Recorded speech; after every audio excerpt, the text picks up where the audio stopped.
আজকে বেশি করে ভাত নিছি।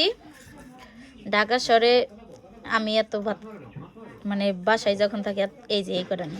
আজকে বেশি করে বাড়িতে ঈদের পরের দিন ভাত নিছি। তার কারণ হচ্ছে আমার শ্বশুরের জাংলা লাউ শাক দিয়ে চিংড়ি মাছ দিয়ে ভর্তা করছি। হাতে ডলে এডি দিয়ে বেশি করে খাবো। এই যে আমি নিচ্ছি আগে।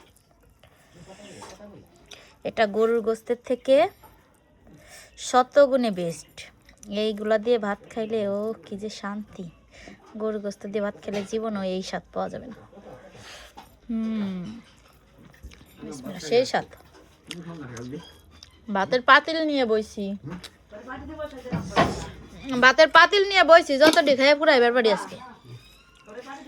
সেই মজা।